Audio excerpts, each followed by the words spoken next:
Imagine this. When you speak the truth about your darkest chapters, your story becomes the light someone else has been praying for.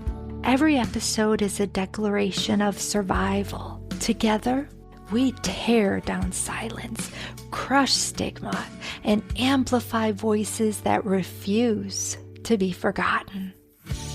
Thank you for being with us today. Your presence truly makes this moment meaningful.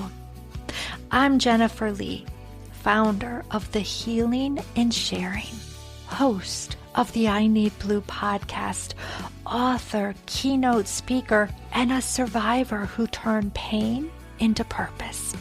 God called me to use my story and share my voice to create this special space just for you. To learn more, visit ineedblue.net. I must share a trigger warning. This podcast includes discussions of trauma, violence, and sensitive experiences meant to empower and support. Please prioritize your well-being and remember there is strength in asking for help. A heartfelt thank you to my beautiful friend Melissa Turi for creating the opening melody. To hear the full-length song, stay tuned till the end of the episode. And to learn more about her incredible journey, visit melissaturimusic.com. Her information can also be found on ineedblue.net. Now let's begin today's story. How often do you really think about your brain, what it's going through, how it's working, or how it might be holding you back? My guest today, Marley Jones, knows firsthand how life-changing that question can be.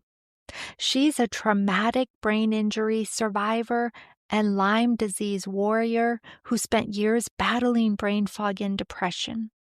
For most of her life, she stayed silent until her research and drive to help her brother, a retired Canadian police officer struggling with PTSD, sparked something deeper.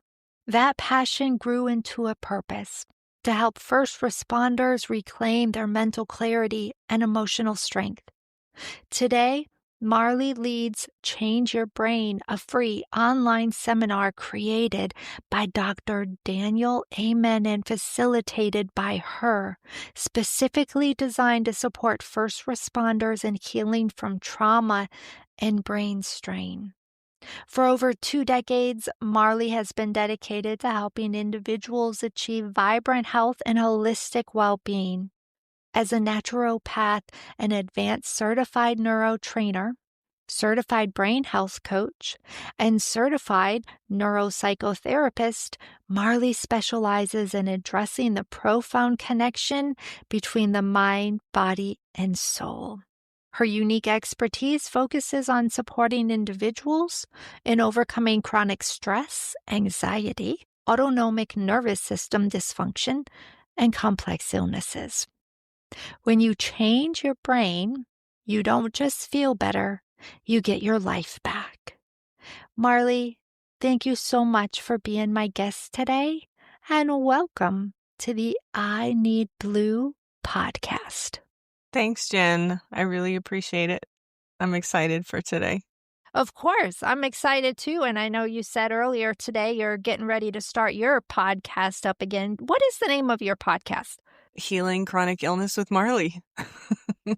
Hey, that's perfect. I mean, I'm looking at a possible rebrand to keep it under my protocol for getting through things, and it's detox stress. I have that whole protocol, and so it plays well together because I'm not just about, avoiding stress and relieving stress. I'm about how to clear the issues of stress in your overall health, clear the root causes, but then look at building stress resilience because you can't avoid stress. It's everywhere, and actually get good at stress. So, and it all starts with fixing your brain and addressing your brain health in order to handle stress before you can get good at stress. So there's a whole process of recovery to resilience in that respect. Absolutely. I love that. See, we're already getting educated in our first sentence of our conversation. I love it. Thank you.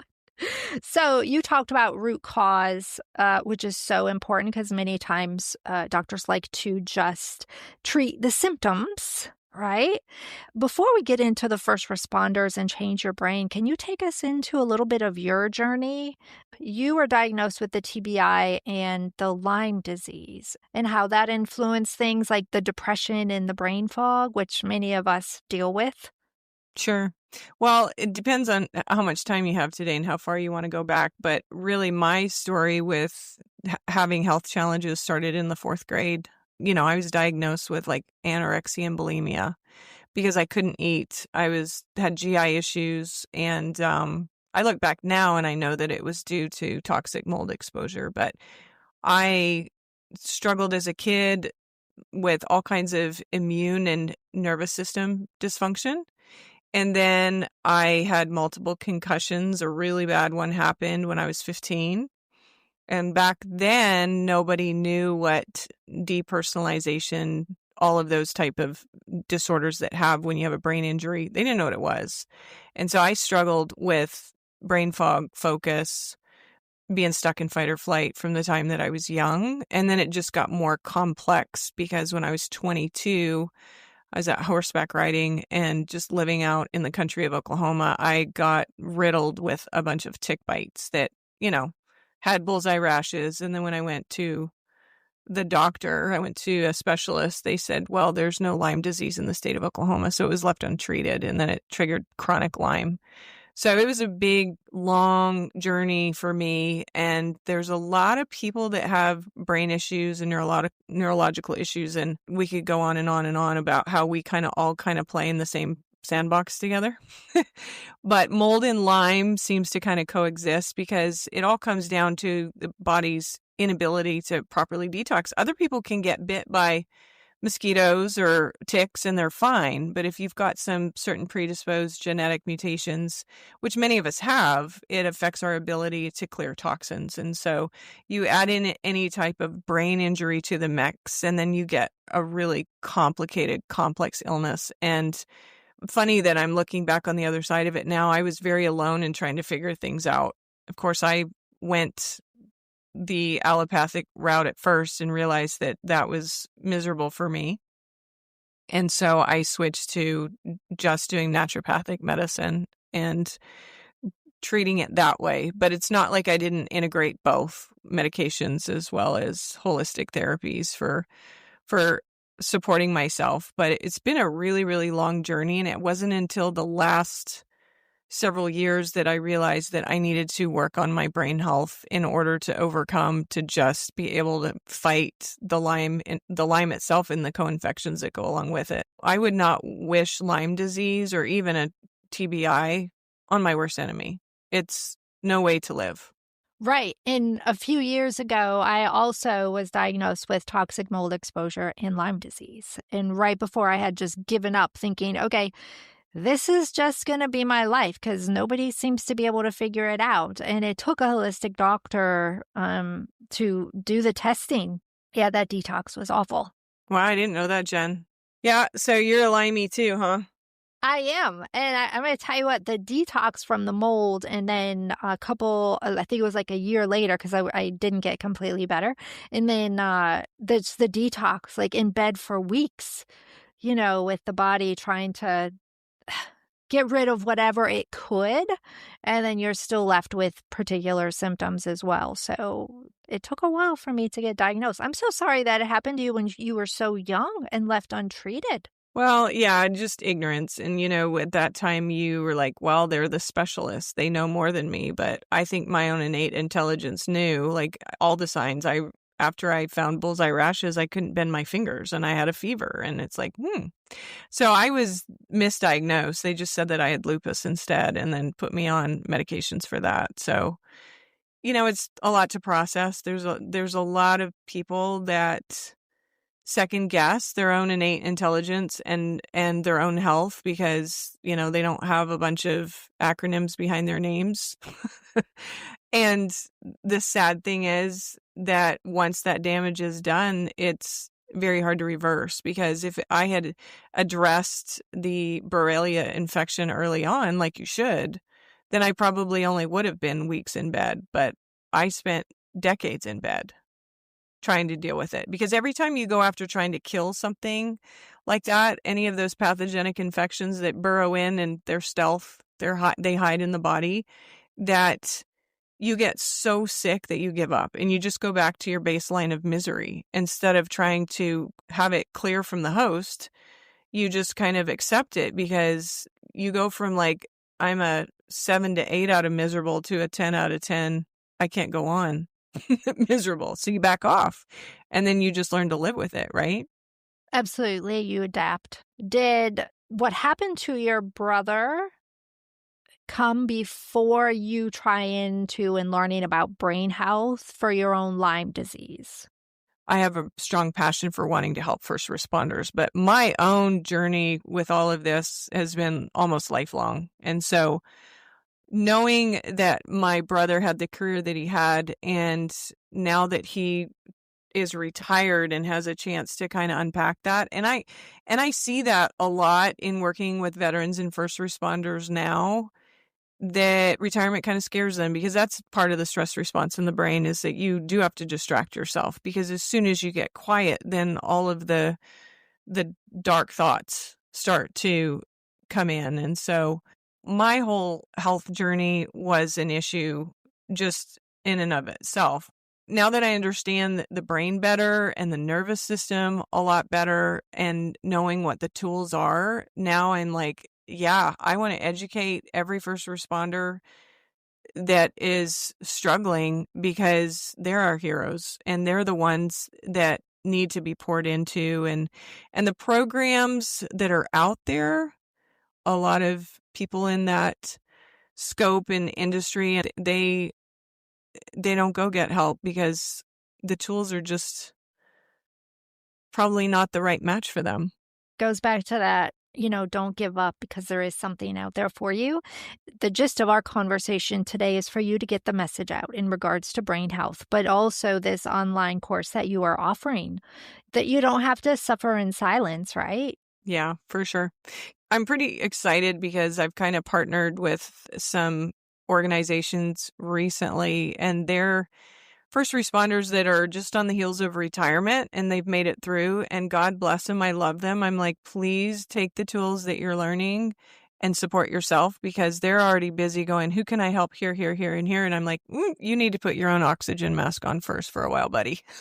So, and looking at toxic exposures, and even seeing if there's a way to implement some of these brain optimization programs in departments, where when they're onboarding people and saying, listen, we want to get a baseline on where you're at. We want to look at all of your genetic factors. We want to look at your nutritional factors. We want to look at all your markers. And then we want to track that and make sure that we're supporting you, so that you're not an absolutely having to take early retirement, disabled, let's put you back together.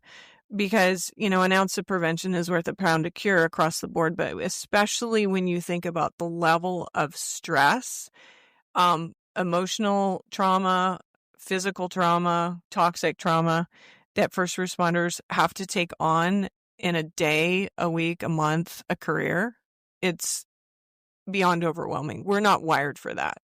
No. And how do you address the concern for first responders who, well, I can't ask for help because I might lose my job?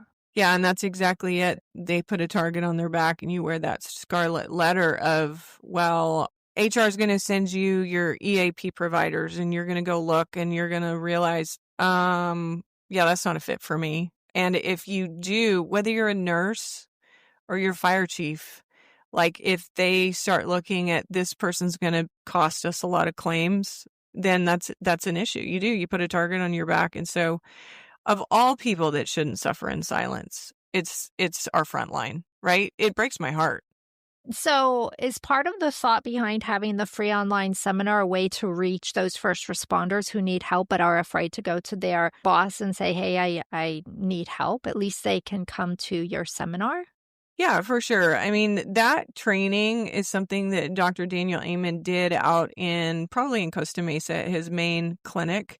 I just facilitate it and make it available. And right now we're a small group just because I haven't done a lot of advertising for it, but we meet on Wednesday nights, 8 p.m. Eastern through Zoom, and we go through, the need for it, what it looks like, how to support yourself, looking at lifestyle changes that you can do at home. We go through the whole Bright Minds protocol that Dr. Amen does for everybody in his wellness clinics nationwide, but it's things that you can do at home.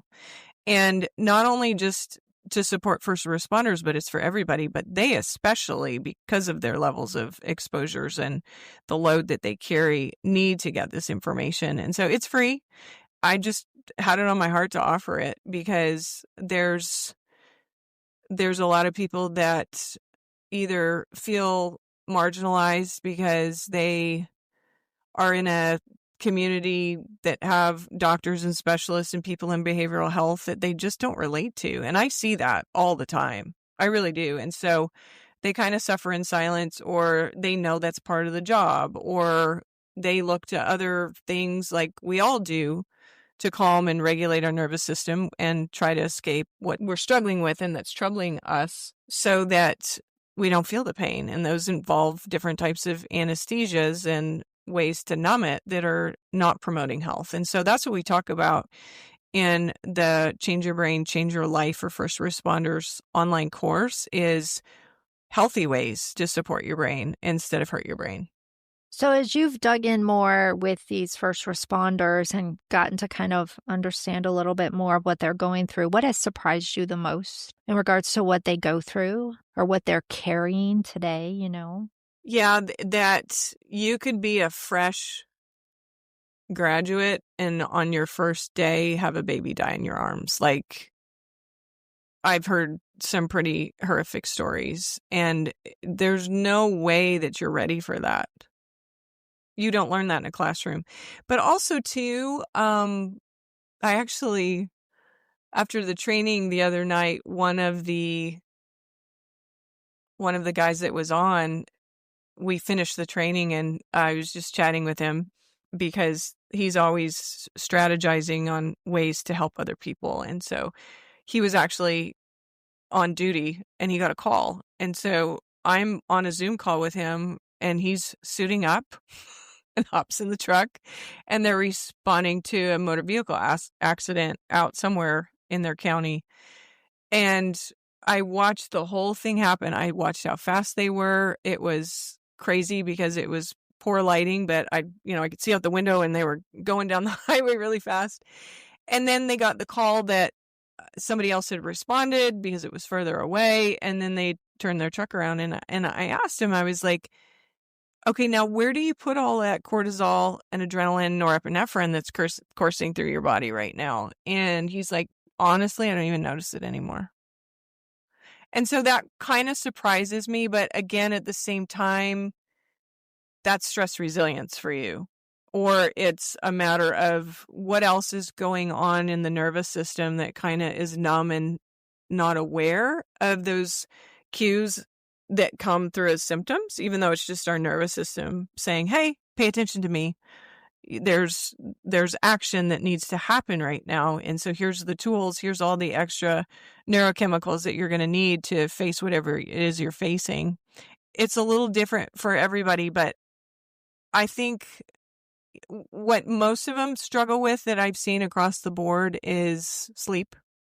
And you cannot feel better. Your cells cannot detox. You cannot replenish. You cannot have your brain drain from chemicals that you've been exposed to during the day if you don't sleep. And so addressing sleep and ability to rest is really hard because they just have lost their ability to have an off switch or a dimmer switch. Because if you're a first responder, you're on. And, I even see it in my mom. Today is National First Responders Day. Yay, that's awesome. So it's kind of funny that we're recording this, but even my mom, she was an ER nurse and she still has reflexes like a cat. She's 78 years old. And if you enter a room and she doesn't know you're there, she will jump out of her skin because she is just in hyper vigilant mode all the time. And that's a hard thing on the body and the nervous system and your quality of life, to always be where your on button is stuck in. And if it's like that for long enough, you end up having problems in your brain. You end up having limbic impairment. You end up having issues with your hormones and your metabolism, because your hypothalamus is the breaker box in the circuitry of your brain that controls your body. It can go offline at times, and then you start developing problems where you can't sleep, you can't regulate your cortisol, your melatonin doesn't activate whenever it needs to be, and so you're not sleeping. So that I've seen across the board is just that ability to rest and digest. It's like, doesn't exist, and we have to have it. Even if you're not a first responder, you have to have that, right? Yeah, absolutely. Yes. So the first responder, when you asked him what he does with all that cortisol, etc., and he said that basically nothing because he doesn't really feel it anymore. What is one suggestion you would have given him if he said, I don't know, what should I be doing with it? Well, you know what? Being that I don't really know all of the stuff that he deals with, I have generally a good idea. He puts it somewhere, and it's always in helping other people. He's a really intelligent person. He has a heart for bringing healing and hope to people. I even talked to a lady the other day, and I'm kind of jumping to a different thought here, but she had her husband serve on several tours. He's a veteran, and they do all kinds of cool biohacking at home. They've got their sauna and their cold plunge, and trying to get them one of my neurotraining machines to have in their home. But her husband doesn't struggle with PTSD. He came back from serving and is in retirement now and helping her with her business. She's actually a very, very, very successful entrepreneur. She sells franchises all over the country.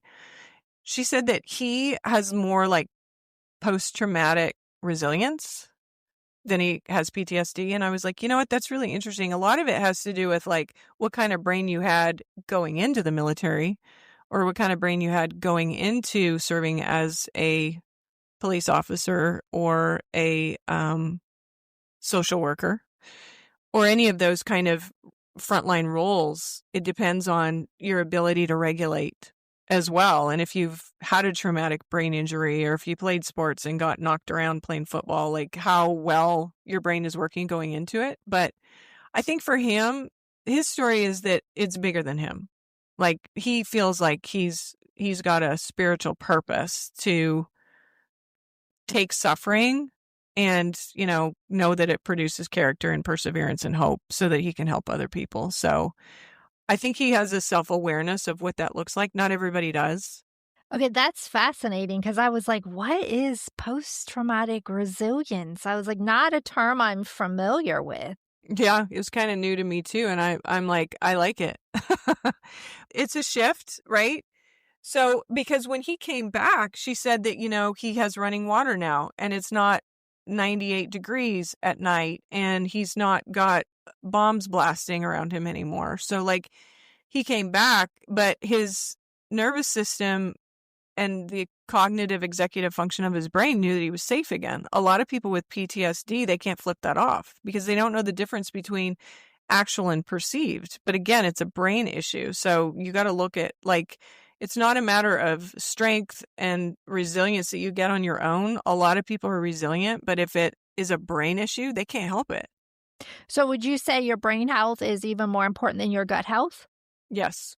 I'm big on gut health and the gut-brain connection, but the brain and addressing the survival brain, the inner regions of the brain where your hypothalamus, your amygdala, your hippocampus, all of those things are basal ganglia. That's your emotional survival brain. And when that is activated, they have found that the executive function of your brain, where you actually have logical thought, your prefrontal cortex up here, it can actually atrophy. What does that mean to atrophy? It means that it shrinks and it lessens.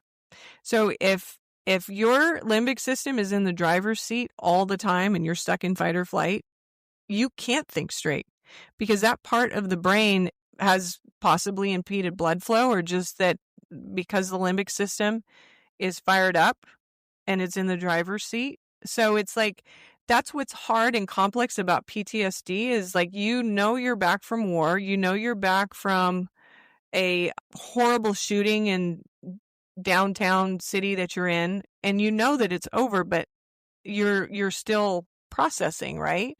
We're always trying to like overcome our feelings and be grown up, right? And it's not the natural design of things. We're taught that you man up and pull yourself up by your bootstraps and you deal with it. But where does that stuff go? And so one of the books that is on most people's reading lists that deal with this, and if they don't, I'll point it out. You probably know it. But, Dr. Bessel's work in trauma in the book, The Body Keeps the Score, it addresses those things that like, it doesn't go away unless you address it. You need to feel the feeling till it no longer serves you, so that the nervous system isn't still going, you need to address this. You need to pay attention to me. Isn't it fascinating too, Jen, that if you go to a cognitive behavioral therapist and you're dealing with anxiety and you're talking to them about your triggers, if you're having any type of anxiety or panic attack, the more that you try to fight that, the worse it gets. So acceptance goes a long way, right? And so that's the whole thing. It's like, okay, I can take a bird's eye view of what's going on. I'm self-aware that my hands are sweaty, that I'm shaking, that I have a shortness of breath. Oh, now my heart's racing and now my mind's racing. But if you just accept it and don't fight it and let it burn off and feel it until it no longer serves you. My passion, Jen, is to just let people know that before you do any other healing protocol or run to another doctor or buy a cold plunge in a sauna that you don't have room for in your house, that you should address your brain health first, because your brain is the central processing unit of not only your body and all of the things that your body does in a day, but of your entire life. And if you really can fix your brain, you can fix your life, and it should be your number one healing priority. Yeah, I'm a bit of a neuroscience geek and I research a lot. A lot of people binge Netflix. I kind of binge other things. Yes. I had a conversation earlier with somebody today, and they were having gut health issues, right? And I was like, look at even the past 10 years of your life before you even get into childhood, and all of the things that you've experienced, from moves to marriages to loss to new job to COVID, right? We underestimate what COVID has done. And then, where you are today, continually worrying about other people and wanting to help. I said, it doesn't necessarily mean there's a pill or a prune that you need to be eating to help with your gut health.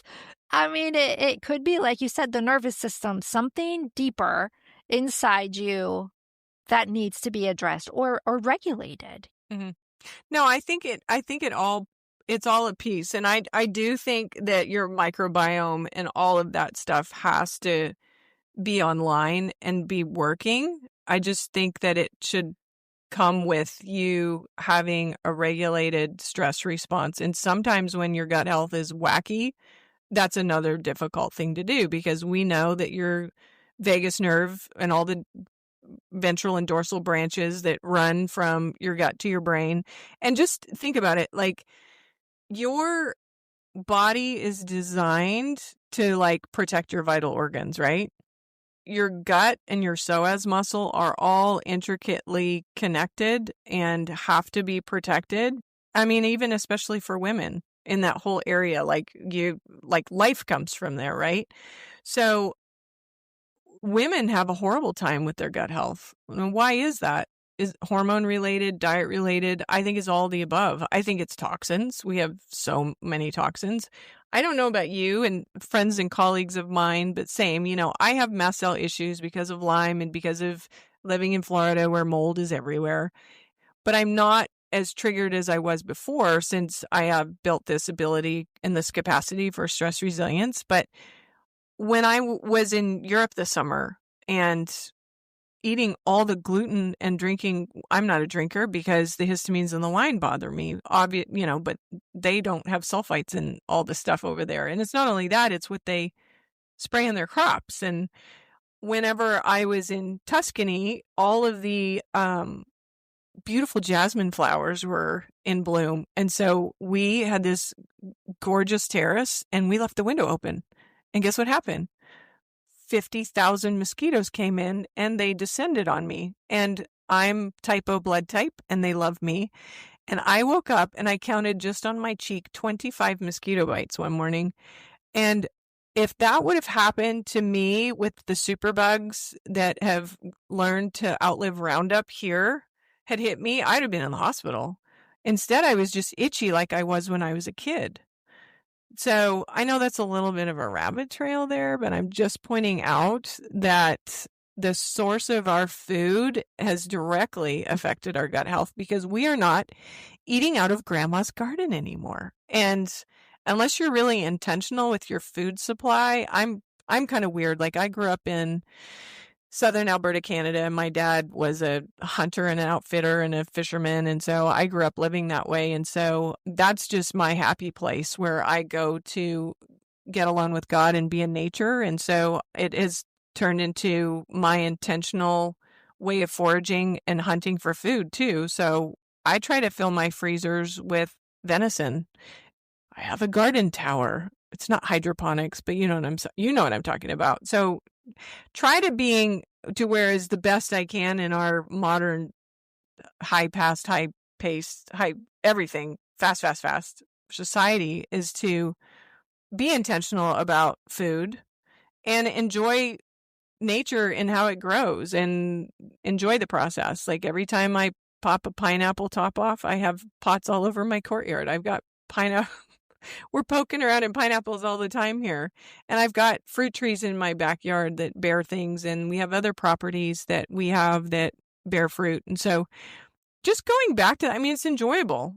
We need to connect with stuff like that. And our guts and our brains need it because God's given all of that to us. And we thought we'd outsmart it all by convenience, right? Well, and playing in the garden in the dirt is so grounding. Yeah, I grew up in northern Michigan. So you feel me. And so walking barefoot. Yep. Yes, we had a garden, venison, all of that other stuff. So, yes, I get it. And there is something so simplistic. It's about being aware and changing your behaviors. And that's a constant thing that you have to do. But okay, great. I love that conversation. Now let's talk a little bit about what you do, change your brain, how you can help people specifically, how they can find you, all of that good stuff. Well, okay. I'm actually in the midst of revamping all of my websites because I have too many and I need to get them housed under one. I think the landing spot for me is my actual local clinic, but I'm going to be developing, when I do my website, you'll see that I've got an online coaching program and I provide neurotraining, not just for individuals and families, but also for functional med doctors, behavioral health therapists that want to add the neurotraining to their practice. But you can just go to harmonyneurofeedback.com. My podcast is just Healing Chronic Illness with Marley for now, unless I change it to the Detox Stress podcast. I'm still trying to figure it out.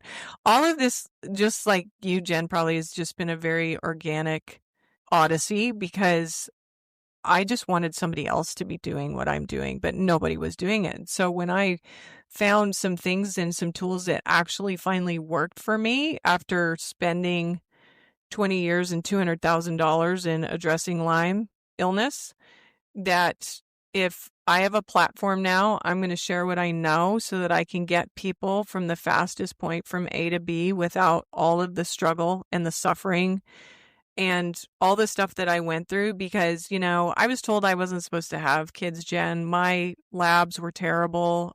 I was told if I had a baby that they would need a pacemaker when I delivered. And by the time I'd be 30, I'd be in a wheelchair. All of that is mostly why I stopped going to family practice and specialists and switched to naturopath because I just couldn't handle all of the doom and gloom that they were sharing with me. And so I went back to school and I worked on, it took me from 2000 to 2005 5 to graduate. I work as a naturopath, which is very simple. Like, I'm just going to teach you to honor your body, that it knows how to heal itself. You give it the opportunity and provide it the tools to self-heal, then I'm going to help you put those tools in your toolkit. So, I have an online coaching program. You can go to mindrenewalmethod.com. There's very simple information out there, but I'm happy to, connect people with whatever it is that they need. If it's something that is like they want to ask about hyperbaric oxygen therapy, I know people. And if they want specific Lyme treatment, then I'm happy to connect. I kind of feel like God's given me a gift to connect people with resources and people with people. And so I'm happy to do that, whatever capacity that looks like, because I need to stay in my lane. Yeah, there are so many lanes. I know how that is. Yes. And as far as the whole process, yes, this podcast and this journey, it's fluid. I don't control it. It just kind of goes, and I'm led and trust in it and lean into it wherever it is supposed to be. Yeah. Now, if somebody were to come to your office, what does that process look like? The office that I'm at locally, it's in a very zen, relaxing, natural space. There's no clinical feel to it at all, but you would just come in, and there is some paperwork and some intake forms, and we want to get a baseline of where you're at, how you're feeling, what your brain is perceiving that your symptoms are, because that's what matters. And there's no QEEG test. It's non-invasive. It's a brain training system. And so we're all about wellness and training versus medical and treatment, which is really important as a naturopath, to honor the body because it knows best, and give it the opportunity to heal. Because you can't force health on the body. The more you try to intervene and the more you try to force yourself in, the more the nervous system starts to build walls. And then you don't have the cooperation that you need to heal. And you further stress out the individual. So I love working with people of all ages. Kids respond really, really well to the neurotraining because their synapses are firing so quickly and learning so much. And, when you come in and you run a neurotraining session, you're really just learning. That's all it is. It's like you come in and you do a neurofeedback and neurotraining session, and it's relaxing, and you listen to music, and you can take a nap if you like. But then your brain continues to learn and process and self-optimize because it can see the areas that it needs to improve and the rigid patterns that it wants to move away from, because you finally have given it the opportunity to do so. And so I love to come alongside and watch that process happen. And we say that we're diagnostically agnostic, so it doesn't matter what your condition or issue is or your diagnosis. You can come and you can train the brain to help the body heal. And then is there a particular number of sessions you recommend, or is it individually based? You'd hit the nail on the head on individually based. I can always give people a general idea. We've been doing this for 25 years. We're in 87 countries. And so if I haven't ran across it before, I'll tap into our forum and find out, hey, I've got this person with tinnitus, and this is why they have the tinnitus. How many sessions have you noticed that it makes a difference? Everybody is different. And for me to look in a crystal ball to tell you it takes this many would be not true. For the most part, we can get a general idea, but we usually say it's between 12 and 15 sessions for you to notice your first significant shift. The good news is, Jen, people don't have to come into my office because I rent systems and I sell systems. And so you can have a system for 30 days and train on it twice a day, get 60 sessions in, and have multiple shifts and absolutely transform your life in that time period. And then if you're like some people like me that are like, man, this is the bee's knees, I never want to stop doing this, and then you buy your own. They're a high ticket item, but it is what I think everybody should have in their wellness toolkit. I always say that if I could have this in prisons, schools, hospitals, and churches, we can have world peace, because everybody's brains would be optimized and our nervous systems would be regulated. We all be getting along. We all be leveling up. Stop bumping into each other and having road rage all the time, getting through our day. We would we would be able to do better, perform better, focus better, be better motivated. So I just make it available for however it best suits people. And it's 30 minutes to train. So it's quick and easy, and you can multitask while you train. So that's nice too. And I'm assuming this is nothing where insurance is going to help you to cover the cost. Yeah, you're assuming correctly. Because of FDA compliance, we are a wellness training device. Neurofeedback's actually been around for 100 years. Our system's been around for 25. Maybe give it time, because there was a time when chiropractic wasn't covered, and even acupuncture is now covered. And so give it time. I take health savings, so that's nice, but it is not considered an insurable service. And if you're like me and you've had to go outside the box for complicated issues, you're going to be doing self-pay anyway. So sadly, that's just where we're at right now. It's like the things that could be really effective without taking a pill are never covered by insurance. Right. No, they're not. And why is it that organic pesticide-free food is more expensive? Because we've industrialized everything and it's low quality, high production. And so less is more, right? Okay, so I know less is more, but I could definitely continue this conversation, but we can do a part 2 sometime. Absolutely. Who knows? I might come try it, or I might send my husband, and it'll be a great thing to keep track of. But anyway, before we end, is there anything that I have missed that you want to add?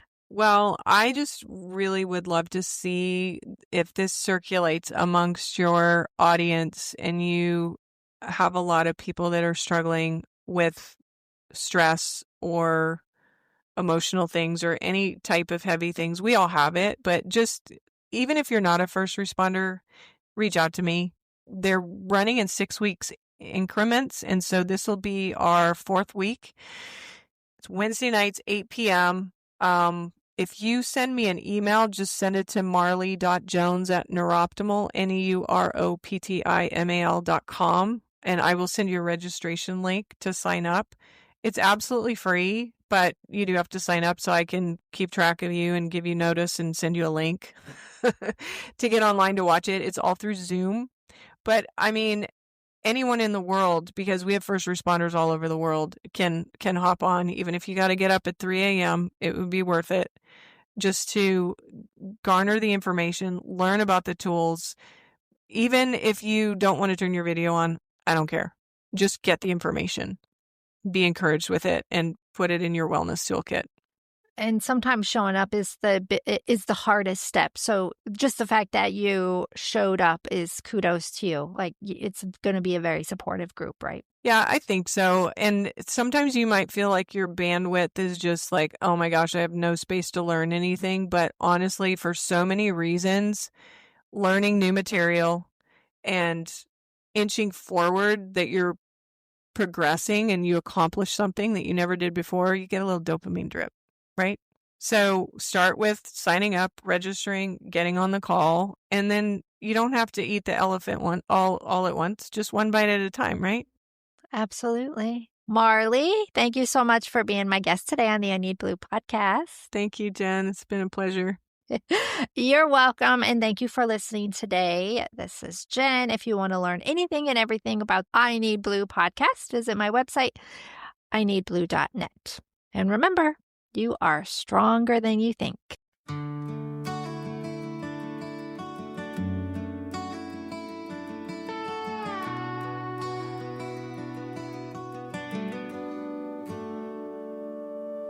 Some days are better than others. Wake up and you put one foot in front of the other.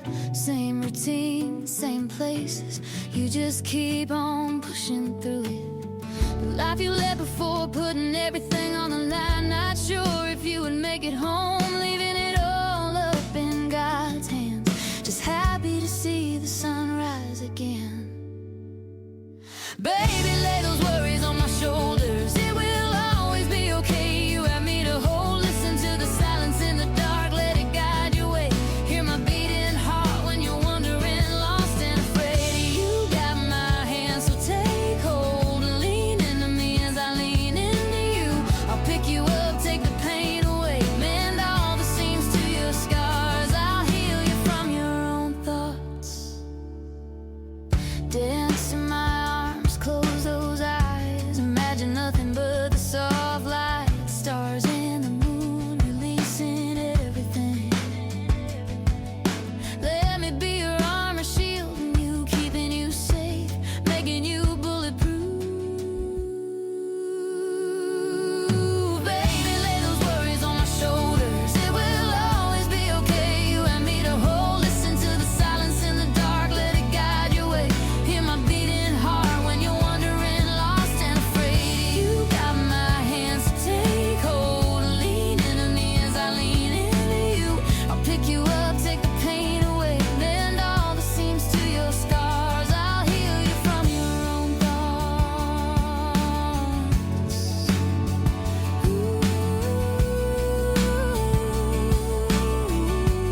away from all the harm. I'll heal you from the war, the thoughts that keep you up at night.